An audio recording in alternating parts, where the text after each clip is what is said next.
Portal is one of those magical, boundary-breaking games that only comes around a few times at absolute most per generation. Beneath the layers of excellent, almost perfect, thought-provoking game design is a wealth of thematic depth that has lingered in the gaming community ever since its initial release in 2007. Its fresh ideas and iconography have cemented the franchise as a pop culture icon, as is with most of Valve's other properties. While its successor is more fleshed out and functions better as a gaming platform, with many getting hours upon hours out of its online content and co-op campaign, I will always have a soft spot for the original game.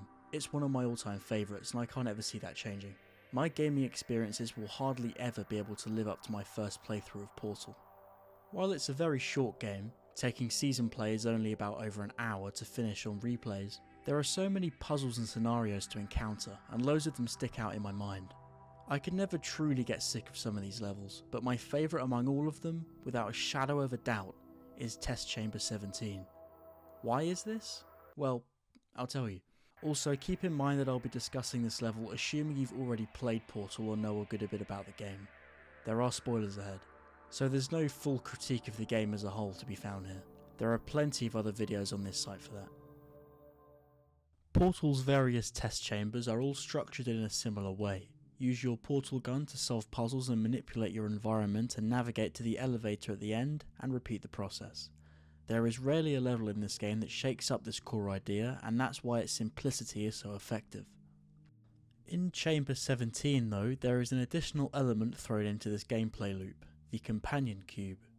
GLaDOS assigns you the companion cube in the first few seconds that you'll spend in this chamber, and you must carry it with you throughout the chamber and utilise it to complete each piece of the puzzle. This is a great way to establish the mechanical flexibility of cubes as a whole, teaching you to use them as stepping stones by jumping on top of them, and carrying them to deflect deadly objects like orbs or bullets, which comes in handy more than once. 3 orbs must be directed into their respective slots to open up this chamber's exit, and for each one the companion cube will assist you in some different way. Portal's objects and mechanics all share a common factor in that they're simple at first glance, but when you start thinking outside of the box you can discover that some of them have some truly bizarre attributes.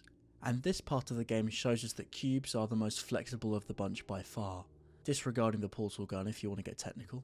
You so rarely encounter anything in Portal that separates you from the feeling of loneliness, but the companion cube breaks this trend, if only for a little bit. You quickly grow an affection for the thing, and GLaDOS knows this as she throws in some cheeky remarks.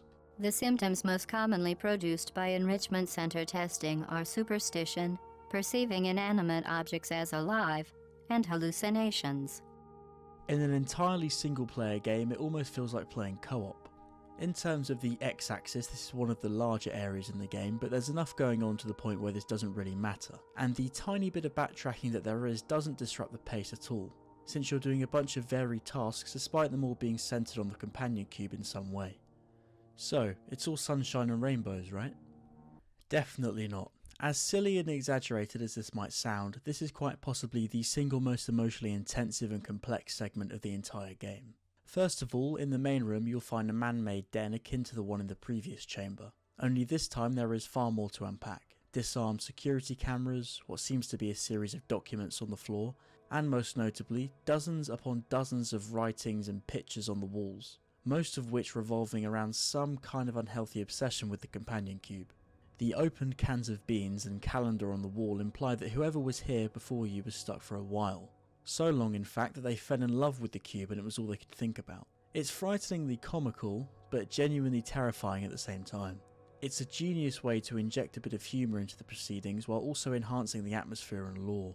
And I return to this den on every repeat playthrough to absorb it all over again. I've already praised the puzzle design in this video, so I won't harp on about it for much longer. But what happens when you finally overcome it? See, Portal's pacing is very snappy. After you get your hands on the fully upgraded Portal gun, you will encounter little to no puzzles that have mandatory wait time, which in turn creates this amazing flow state.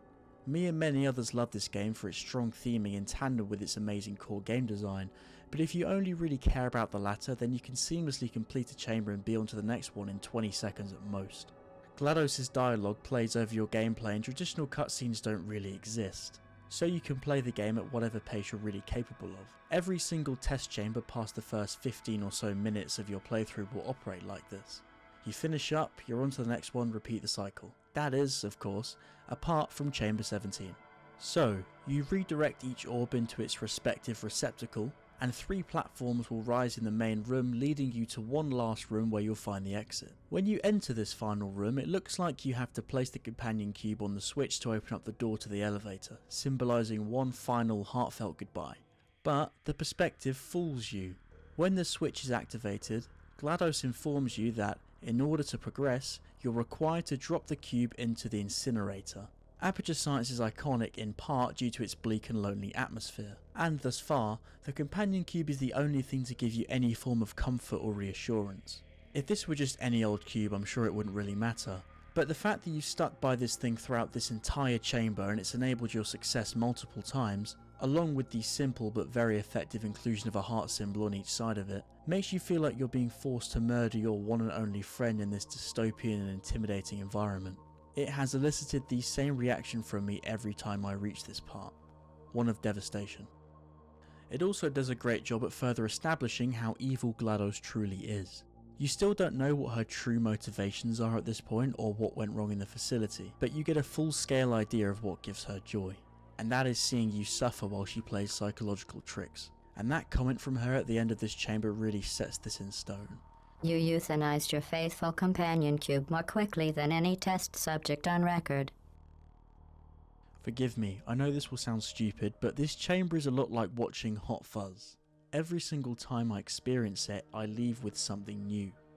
This time around, I took note of the potential foreshadowing which eventually leads to the twist that is your forced act of murder. Each test chamber greets you with white walls which are present all over the game, but Chamber 17 breaks convention by instead opening up with a dark grey hallway. Shortly after getting a hold of the cube for the first time, you'll walk through 2 narrow hallways.